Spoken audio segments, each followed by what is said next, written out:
Hello and welcome all you wastelanders. Thank you for dropping by Nuka Vault Readiness.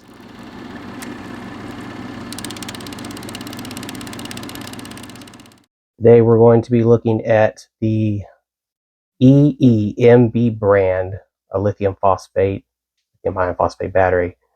This one is my 12 volt 10 amp, as you can see here, so it's 128 watt hours. I got this as a battery for my local area emergency comms, EEComms box that I built.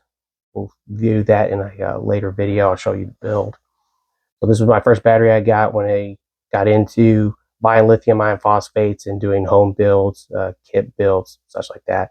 So just kind of wanted to do a general overview of it and my experience so far with it. So as you see on top, here's your positive and negative terminals here.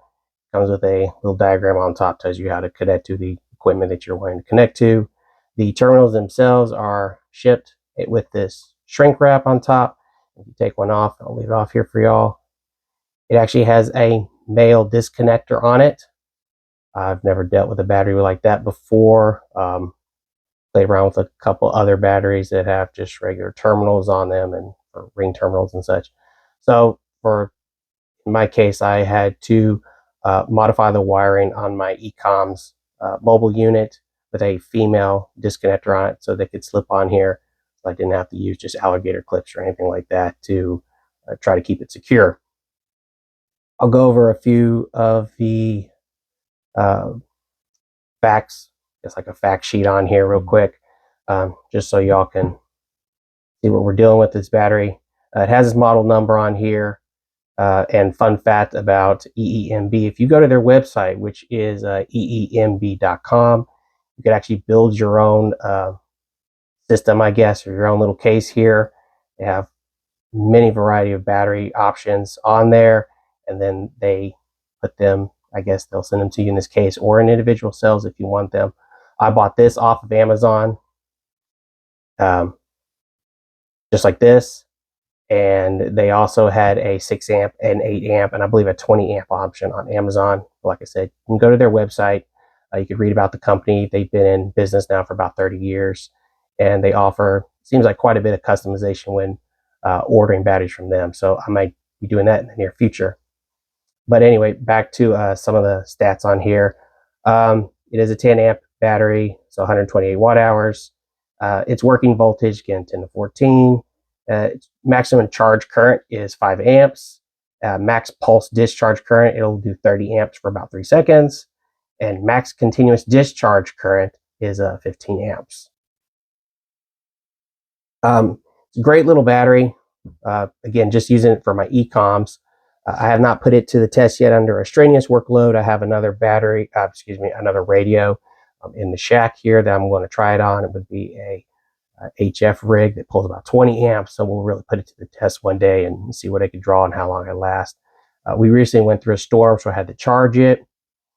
And it took about 3 hours of charge from wherever it was at its current state. And I'm not sure how much I've used it. I've used it with mobile comms, but I haven't sat there, with my hand on transmission for an hour. I don't think that I've used all 10 amps of this.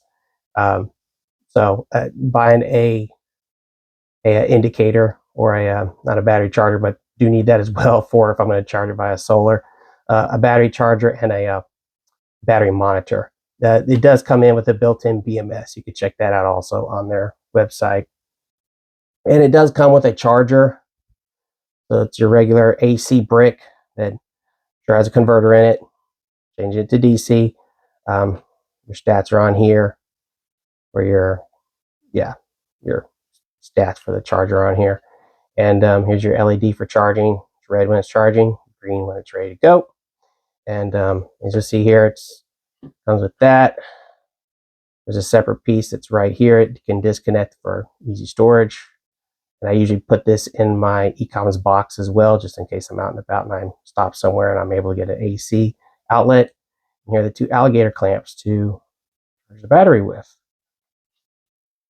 So like I said, I haven't put it under a very heavy workload yet. I do want to put it to the test and see how much we can drain. Drain fully and see about how long the usage we get out of it.